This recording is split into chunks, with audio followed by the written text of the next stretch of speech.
আসসালামু আলাইকুম এভরিওয়ান, আশা করি আপনারা সবাই ভালো আছেন। আলহামদুলিল্লাহ, আমি আল্লাহর রহমতে ভালো আছি। এই মুহূর্তে আপডেট অনুযায়ী আপনাদের জানাতে চলেছি আবহাওয়ার সর্বশেষ খবরাখবর।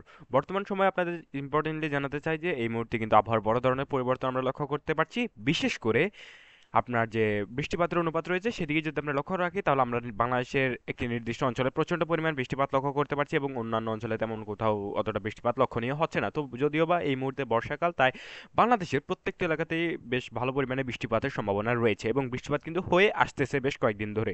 তো এই মুহূর্তে আপনাদের বলে রাখছি, বাংলাদেশের মধ্যে চট্টগ্রাম, কক্সবাজার, বরিশাল, খুলনা, সাতক্ষীরা, যশোর, ঢাকা, নরসিংদী, ফরিদপুর, একই সাথে কিন্তু কুমিল্লা, তারপর নোয়াখালী, ফেনী, দাগনভূঞা এই এলাকাগুলো রয়েছে যেখানে কিন্তু বৃষ্টিপাত মাত্রা অতিরিক্ত হতে পারে। এমনকি সেখানে কিন্তু নিচু এলাকাগুলোতে কিন্তু ঘরবাড়ি পানির নিচেও চলে যাওয়ার একটু সম্ভাবনা রয়েছে, যেহেতু প্রচণ্ড পরিমাণে মুষলধারে বৃষ্টিপাত গত কয়েকদিন ধরে আমরা লক্ষ্য করতে পারছি, বিশেষ করে নোয়াখালী অঞ্চল, একই সাথে বরিশাল, খুলনা, যশোর, সাতক্ষীরা এই অঞ্চলগুলোতে।